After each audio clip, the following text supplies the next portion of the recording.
On Monday, we talked about uplift and its various ways one can interpret uplift. And I know you had a lot of that information in the Tara Hunter reading, but it's really one of these sort of foundational issues for this class. I wanted to sort of labor over it for a while. Another foundational issue is one of those keywords I talked about on Monday, which is race management. Essentially, that's what this lecture today is about. This is a lecture looking at Booker T. Washington, W.E.B. Du Bois, and the politics of accommodation and assimilation. It is a debate that has manifested itself in many different forms, in different voices, throughout so much of the post-emancipation African-American experience, and it is a debate that's still with us today in ways that I'm pretty sure will be coming back into play on and off during the rest of this term. So, the historian in me always wants to contextualize. I want you to, and I'm not crazy about dates, but I want to give you a timeline. It's important for you to actually put down in your notes. I'm not putting it up on the screen because it would be a one-slide show, wouldn't make any sense. But understand this timeline. Generally speaking, at the post-emancipation moment, 1866 forward, you have the appearance of a range of Jim Crow laws separating the races. I can't tell you a specific start date because they vary by state, but it's important to know they start with miscegenation, this fear over black and white sex, black male and white females specifically. Now, there are laws against miscegenation at first. Then there are laws in some states about separating the races as far as education. Now we're going to actually have to educate these black folks. We can't educate them in the same space. And then within about a decade, now we're talking the mid-1870s, the laws start appearing separating the races in areas of public accommodation, transportation. And that's really where most people point to the start of most Jim Crow laws is around the mid-1870s. That's the first point in the timeline, the mid-1870s.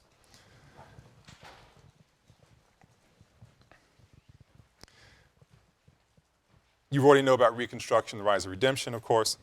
1895 I pointed to in the last lecture as being a rather important year. You have, in 1895, the National Baptist Convention formed, as I talked about on Monday. You have in that same year, the great leader of the race, Frederick Douglass, dies, a major political figure in black and white America. You have also in 1895, Booker T. Washington, the subject of half of this lecture, giving his famous Atlanta Cotton Exposition address. So the National Baptist Convention is formed, Frederick Douglass dies, and Booker T. Washington rises in prominence, all in the same year. 1896, the National Association of Colored Women is formed. A group I canvassed in the latter part of on Monday's lecture. The same year, the Supreme Court offers its decision in Plessy v. Ferguson. More on that in today's lecture. In 1897, the American Negro Academy is formed. And in 1898, Alexander Crummell, with whom I began Monday's lecture, dies. So in this 3-year window, you have the assertion of religious and organizational and secular independence with the National Baptist Convention, the death of an icon, Frederick Douglass, the rise of another icon in Booker T. Washington, the formation of Women's Political Organizing Association and Social Organization, a very important Supreme Court decision, the founding of one of these elitist attempts to solve race problems, to uplift the race, and in 1898, the death of one of those icons representing elitism in the talented 10th. Undergirding all of that are these Jim Crow laws. So that's the context, the chronological context for today's lecture. Let me begin playing an excerpt. It's scratchy, I know. I'm going to just play about 45 seconds of it. But it is also kind of remarkable.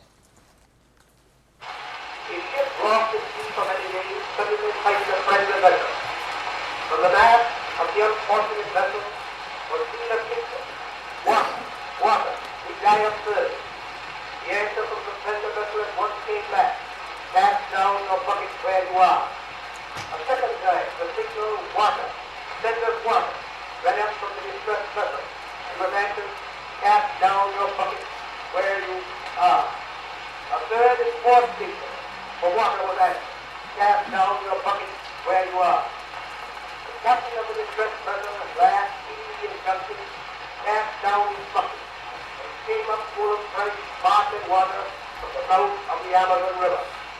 Those of my race who depend on settling their position in a foreign land, or who underestimate the importance of cultivating friendly relations with the southern white man, who is their next door neighbor, I would say, cast down your bucket where you are.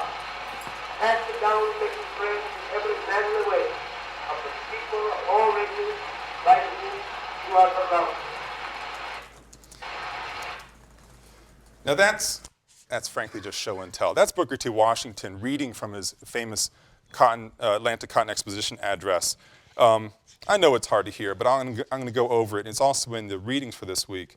But it really is, we're entering a new technological age for the whole country, and sound certainly is part of this technological innovation. And we'll be seeing more of this as this course goes along, more sound files and movie clips, certainly. Now, again, I know it's in your reading, but it's important that we belabor part of the Cotton Exposition address because it sets up, it lays down sort of the political foundation for so much of the late 19th century political philosophy. The clip you just heard has Booker T. Washington saying, a ship lost at sea for many days suddenly sighted a friendly vessel. From the mast of the unfortunate vessel was seen a signal, water, water, we die of thirst. The answer from the friendly vessel at once came back, cast down your bucket where you are. Second time, the signal, water, water, send us water, ran up from the distressed vessel and was answered, cast down your bucket where you are. And a third and fourth signal for water was answered, cast down your bucket where you are. The captain of the distressed vessel, at last heeding the injunction, cast down his bucket and it came up full of fresh sparkling water from the mouth of the Amazon River. To those of my race who depend upon bettering their condition in a foreign land, or who underestimate the importance of cultivating friendly relations with the southern white man who is their next door neighbor, I would say, cast down your bucket where you are. Cast it down in making friends in every manly way of the people of all races by whom we are surrounded. Cast it down in agriculture, mechanics, in commerce, in domestic service, and in the professions. And in this connection, it is well to bear in mind that whatever other sins the South may be called to bear, when it comes to business pure and simple, it is in the South that the Negro is given a man's chance in the commercial world. And in nothing is this exposition more eloquent than in emphasizing this chance. Our greatest danger is that in the great leap from slavery to freedom, we may overlook the fact that the masses of us are to live by the productions of our hands and fail to keep in mind that we shall prosper in proportion as we learn to dignify and glorify common labor and put brains and skill into the common occupations of life. No race can prosper till it learns that there is as much dignity in tilling a field as in writing a poem. It is at the bottom of life we must begin, and not at the top. Nor should we permit our grievances to overshadow our opportunities. To those of the white race, who look to the incoming of those of foreign birth and strange tongue and habits for the prosperity of the South, were I permitted, I would repeat what I say to my own race, cast down your bucket where you are. Cast it down among the 8 millions of Negroes whose habits you know, whose fidelity and love you have tested in days when to have proved treacherous meant the ruins of your firesides. Cast down your bucket among the people who have, without strikes and labor wars, tilled your fields, cleared your forests, builded your railroads and cities, and brought forth treasures from the bowels of the earth, and helped make possible this magnificent representation of the progress of the South. Casting down your bucket among my people, helping and encouraging them as you are doing on these grounds, and to educate and to education of head, hand, and heart, you will find that they will buy your surplus land, make blossom the waste places of your fields, and run your factories. While doing this, you can be sure in the future, as in the past, that you and your families will be surrounded by the most patient, faithful, law-abiding, and unresentful people the world has ever seen. As we have proved our loyalty to you in the past, in nursing your children, watching by the sickbed of your mothers and fathers, and often following them with tear-dimmed eyes to the graves, so in the future, in our humble way, we shall stand by you with a devotion that no foreigner can approach, ready to lay down our lives if need be in defense of yours, interlacing our industrial, commercial, civil, and religious life with yours in a way that shall make the interests of both races one. In all things that are purely social, we can be as separate as the fingers, yet one as the hand on all things essential to mutual progress. The wisest of my race understand that the agitation of questions of social equality is the extremist folly, and that progress in the enjoyment of all the privileges that will come to us must be the result of severe and constant struggle rather than of artificial forcing. No race that has anything to contribute to the modern world, to the markets of the world, is long in any degree ostracized. It is important and right that all privileges of the law be ours, but it is vastly more important that we be prepared for the exercise of these privileges. The opportunity to earn $1 in a factory just now is worth infinitely more than the opportunity to spend $1 in an opera house. 3 excerpts from this critical speech, 1895. The clip I played and the excerpt I began reading revolves around the phrase, "cast down your bucket." It's a compelling story, a ship lost at sea, not realizing it's at the mouth of the Amazon River, thinking it's going to die, and safety was all around it. Washington is telling the members of the Atlanta Cotton Exposition, gathering of business leaders trying to raise money to save the South or improve the South in economic terms. Washington's telling them that they need to trust blacks to do the right thing. He's telling the white industrialists, the agricultural leaders, you know, you're trying to import immigrant labor. Don't do it. There is not a tradition of labor organizing, union organizing, and strikes among blacks. It's because they weren't allowed in unions. It's another issue, of course.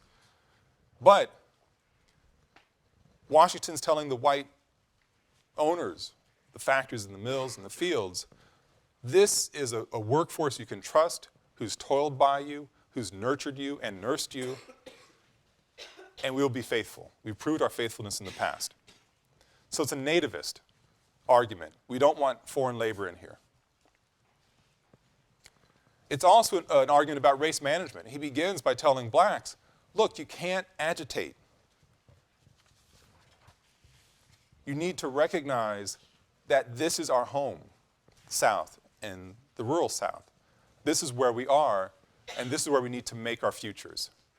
And with patience and with time, as we prove our fidelity, we'll be able to demonstrate that we are worthy of buying that land, tilling our own fields, becoming economically independent.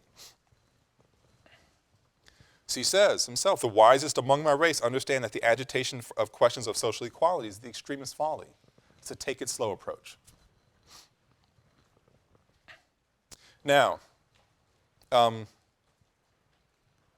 other very important phrase to know from the Atlanta Cotton Exposition address is the sentence that in all things that are purely social, we can be as separate as the fingers, yet one is the hand on all things essential to mutual progress. Critically important sentence. And you'll start to see why. This is 1895. The next year, the Supreme Court hands down its decision in Plessy v. Ferguson. The majority of the court, in an 8-1 decision, holds the following. We consider the underlying fallacy of the plaintiff's argument to consist in the assumption that the enforced separation of the races stamps the colored race with a badge of inferiority. If this be so, it is not by reason of anything found in the act, but solely because the colored race chooses to put that construction on it. The majority claiming that separation of the races stamps the colored race with a badge of inferiority is all in the colored race's head. Badge of inferiority. The dissent, written by, well, he's the only person writing it, Justice John Harlan, says that the arbitrary separation of the citizens on the basis of race while they're on a public highway is a badge of servitude, wholly inconsistent with the civil freedom and the equality before the law established by the Constitution. The majority saying the badge of inferiority is non-existent. It's a construction. It's in their minds. And Harlan says exactly the opposite. It is a badge of servitude to force a separation of the races in public accommodations. Now, what was Plessy? What was this case about? Many of you know, I'm sure, the outlines of it. June 7th, 1892. Homer Plessy, a U.S. citizen, resident of Louisiana, buys a first-class rail ticket. He boards the train and takes a seat in the first-class coach. It's a whites-only coach. You wouldn't be surprised, I imagine. He's asked to move. Conductor understands that he's not white. And Plessy refuses and is thrown off the train and thrown into jail. He's broken the Jim Crow laws of segregation of the races in Louisiana. The statute established in 1890. Homer Plessy argued that such segregation violated the 13th and 14th Amendments of the Constitution. The Supreme Court said in response, 3 years later, that racial separation did not abridge the privileges or immunities of U.S. citizens or deprive persons of liberty or property without the due process of the laws, the tenets of the 13th and 14th Amendment. The Supreme Court says it doesn't do any of these things, separating the races. There's still due process. You still have rights as a citizen. Now, Plessy, it's worth knowing, was convinced he would win this case. He actually pursued the legal crisis in the first place. He didn't just walk up to the ticket booth thinking, I'm going to buy a first-class rail ticket and have a nice, quiet ride, to my destination. He knew the law. He thought it was wrong, and so he decided to test it. And he thought he would win. And Plessy really also thought that he would win it because his own literal embodiment would prove how absurd segregation practices and laws really were. Going by the very clumsy and messy sort of dividing one's blood by races, Plessy was 7/8 white and was so fair-skinned he could easily pass for white. In fact, he had to confirm to the conductor, it's like, yeah, I'm black. The law of the land is if you had just one, quote, drop of black blood, you were black. So Plessy, ostensibly is a white man, ostensibly, has black heritage, so he is black legally, would only by declaring his race would people realize that he was breaking the law in the first place. He says, the law is ridiculous, and I'm going to test it, and I'm going to win it. Well, he misjudged the justices. So you have, starting in 1866, but speeding up and going from miscegenation to education to transportation, generally speaking, a range of Jim Crow laws separating the races. But when Plessy v. Ferguson is announced in 1895, separate but equal is established as in line with the Constitution, and it will remain the law until Brown v. Board of Education is declared in 1954. So we're talking about almost 60 years of constitutionally supported federal law and in state laws established with Plessy v. Ferguson. Now, the Supreme Court offers its decision in 1896. But the case had been in process since 1892.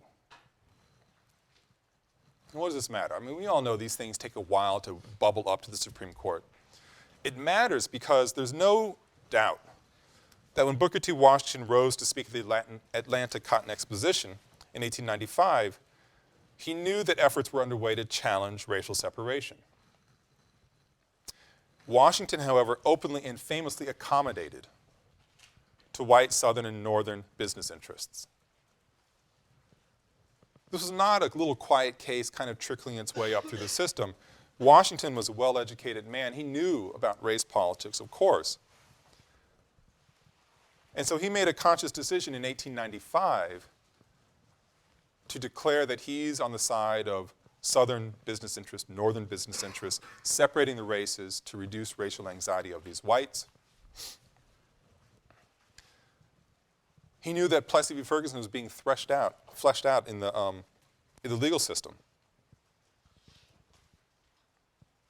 So when you take these two moments together, Washington's speech and Plessy, you can see that for many, this embodies sort of the low point that I referenced in Monday's lecture, the low point of the post-emancipation African-American experience, certainly in the realm of political rights, equal rights, full citizenship rights. Now, it's pretty easy to launch into an extended critique of Washington, especially in light of the context of the era when he's giving this famous speech. But let me give you a bit of biography and put us in his shoes in a bit to see his worldview and see where we end up. Washington is born in 1856. He's born a slave. He worked as a child before emancipation and after emancipation. He knew his life was a life of work. He's out in the coal fields in West Virginia and then finds out about this school, this college called the Hampton Institute in the far east coast of Virginia. And he decides this is the place for him. And so he literally works his way there via odd jobs. He has no money. So he's working odd jobs to get some more money to find a way to get to the next way station before he finds himself in Hampton, Virginia, at the Institute. And he's working odd jobs there while in school. And at the end of the term, at the end of the school year, he worked his way back home, literally working his way back home. Through his labor and his intellect, he becomes the protege of the school's principal. Hampton, it's important to know, was an institute dedicated to vocational education. That was the rationale of the Hampton Institute. Learning crafts and skills was critical. This is about how to become a better manager of crops, how to become an expert cabinet maker. It was about trying to develop technical expertise in agricultural endeavors, for instance. The idea of, high culture, elite refinement, these things could wait. In 1881, Washington is 25 years old, and with the support of his mentor at the Hampton Institute, establishes his own institute called the Tuskegee Institute. Now, Hampton and Tuskegee are still around today. They are very different than they were at this era. We're talking about the founding moments. So Washington establishes the Tuskegee Institute in Tuskegee, Alabama. And it's really quite remarkable. He's establishing something at the heart of white farming land in Alabama. And what you see in establishing Tuskegee is Washington's incredible skills at building coalitions, at not appearing threatening to a white elite or even white small farmers, yeoman farmers. He starts buying up land for this institute. He gets his first students, and they start building, literally building, this institute. And eventually Tuskegee, the institute, becomes the lifeblood of Tuskegee, the community. It becomes the economic engine of this town. And this, in a way, is a manifestation of Booker T. Washington's long-term strategy. I'm not saying Tuskegee was a racial oasis or that blacks were fully integrated, but through Washington's model, he economically integrated blacks into Tuskegee, the town. And this is his long-term plan. Eventually, blacks would get their full rights, but they do it through long, slow, hard work, through labor, and by becoming so economically vital to wherever they are, one could not help but strive to incorporate them into society. This very go-slow approach, Washington's great skills at interacting with and negotiating with white business leaders, results in he becomes the darling of the philanthropists and starts getting money thrown at him by especially northern business interests, allowing him to build up Tuskegee further and allowing him over the course of the next 20 or so years to build up, especially after 1895, the last 20 years of his life, he dies in 1915, to build up a portfolio of power that leads one with no other conclusion to draw except he was the most powerful black person in the country. Undisputed leader of the race. If a newspaper didn't like his ideology and ran editorials, he would buy the newspaper and fire the editors, put his own editors in place. Kind of like Rupert Murdoch, right? I mean, he was a sort of a mogul in black America, an advisor to President Teddy Roosevelt, much to the great anger and fear of many people in white America. Now, time to ask some critical questions. On one side, you can ask the question, well, why did philanthropists chip in? Was it because of his charm? Well, I mean, these were businessmen. They had their interests at heart here. They saw that Washington was training a fantastic worker base. If you'd follow the Washington model, very smart workers, trained in certain skills and crafts, ideal for their mills, factories, and such. And he's also training a permanent second-class citizen. But this will be a docile workforce. That's exactly what the factory owners want. The smart workforce is not going to raise any problems. I'm asking a question from the other side. I mean, it's so easy to sort of condemn Washington for these reasons I've outlined just now. But let's think about where he was living, what he was advocating. What really was possible in the Deep South in the late 19th century? Where we talked about lynching, rise of all kinds of laws to wipe out the black vote. Black was disappearing radically during this period, the very last years of the 19th century. 75% of blacks still lived in the Confederate South. And the great majority of that percentage were agricultural workers. Blacks were on the farms. Half of the total Southern population was black, but blacks owned just over 10% of the farms. There was essentially no agricultural education. I mean, the Tuskegee kinds of model are the exceptions, and black farm production's low. So you have a population that is a aggrieved population politically, socially, economically, with very limited mobility, almost no mobility, living in a state, one could make the argument of terror. So when you think about the lived conditions of African Americans, the great majority of them, what were the alternatives? Except for try to find a way to develop economic independence and then in time become recognized as fully participating in the citizenship rights of the United States. What might have been a logical alternative? Well, the alternative to Washington and his accommodationist politics is embodied in W.E.B. Du Bois. Now, it's important to remember that Anna Julia Cooper joined the debate first, arguing in A Voice from the South, published in 1892, that the race would be saved by investing in higher education. This comes a full decade before Du Bois steps up to the plate and challenges Washington. But the fact is, for better and for worse, the debate has been crystallized into a Du Bois-Washington debate. Certainly Washington, because he was so powerful. And also certainly Du Bois, partly because of gender dynamics in our national culture, of course, but because the man plays central roles in many different moments of articulating shifting black politics over the course of the next 60 years. Du Bois's response to Washington was straightforward. He referred to the Atlanta Cotton Exposition address as the Atlanta Compromise.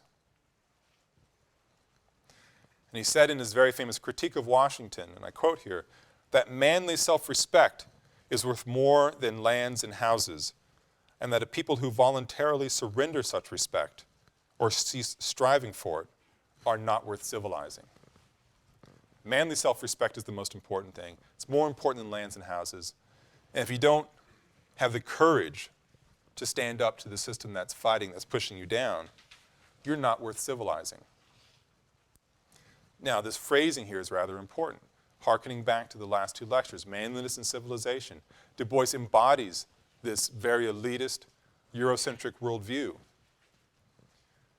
that supports a manly ideal and thinks it is the real goal to demonstrate one's capacity to act in a civilized fashion, to be civilized, if you're really going to have a chance at entertaining full citizenship rights. Du Bois challenged Washington's call for blacks to give up their political power, their insistence on civil rights, and their desire for the higher education of black youth.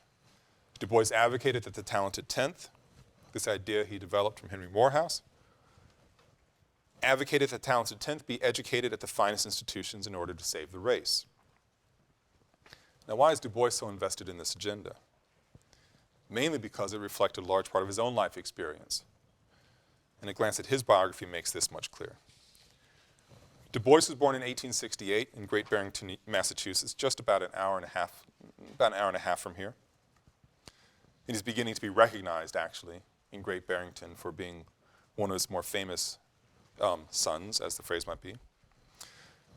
He goes to college in the South at Fisk University in Nashville, and he gets his PhD at Harvard in 1895, again that important year, after having studied for some time at Berlin.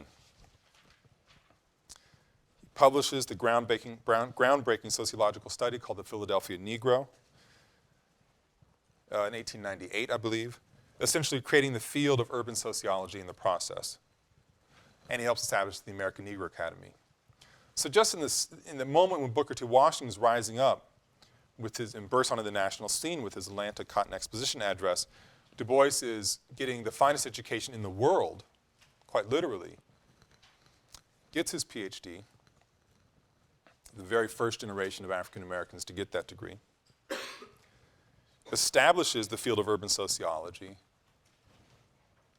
helps establish the American Negro Academy, and then starts an academic career for the very first phase of his life, teaching at Atlanta University.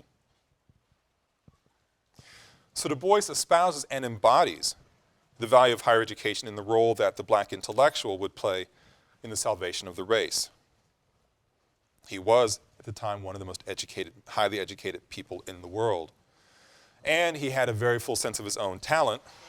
The man had an ego bigger than this room, and his sense of value to the world. He really believed that politically and intellectually engaged scholars were the very best people to interpret the white European world. Again, that idea of that's where the seat of civilization is.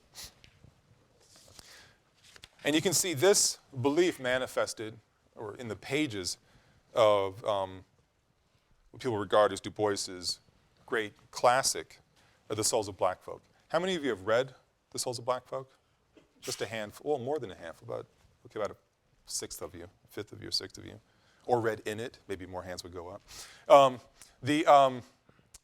It's really amazing because when I started grad school, I went to grad school here, I was introduced to Du Bois and Souls of Black Folk in the spring of my first year in grad school. He wasn't part of the undergraduate curriculum except in just a few kind of strange places. Now it's the undergraduate curriculum like crazy, and I understand is even being taught in some high schools. I mean, this is a radical change in just 20 years in terms of Du Bois being brought back into our national narrative. Now, Souls of Black Folk, you have an excerpt from it in the Marable and Molling's reader. I'm not going to belabor the history of that really remarkable book, but I do want to focus on one quick passage, really about the most cited passage of the entire book. And it's a passage that refers to the conundrum of double consciousness. In Souls of Black Folk, Du Bois recounts his youth growing up in a diverse community where he never felt the sting of race until his adolescence. This very famous moment when his Valentine's Day card that he was giving to a young woman was refused. He wrote about this dawning awareness of the racial differences in his community and his own physical appearance. And he said that this awareness amounted to, or he equated it to, a veil that separated the races. And he writes, "The Negro is sort of a seventh son, born with a veil and gifted with second sight in this American world, a world which yields him no true self-consciousness, but only lets him see himself through the revelation of the other world. It is a peculiar sensation, this double consciousness, the sense of always looking to oneself through the eyes of others, of measuring one's soul by the tape of a world that looks through the, I skipped a line here. It is a peculiar sensation, this double consciousness, the sense of always looking to oneself through the eyes of others, of measuring one's soul by the tape of a world that looks on in amused contempt and pity. One ever feels his two-ness, an American, a Negro, two souls, two thoughts, two unreconciled strivings, two warring ideals in one dark body whose dogged strength alone keeps it from being torn asunder." Veil separating the races. The passage is important for the way in which Du Bois describes the differences in perspective between white and black worlds. As Ralph Ellison would mention some 40 or 50 years later in his book, the differences that rendered blacks invisible to white America. I'm referencing Ellison's classic The Invisible Man here. Du Bois says it is as if this veil keeps blacks hidden from view. But veils, as we know, allow the wearer to see the world outside. This is black America's special gift, according to Du Bois, that they could see America from a perspective that was all but invisible to whites. This gift, however, was also a curse. It kept blacks removed from the daily commerce of culture, society, politics, economics, and so forth. Now, why do I linger on this point?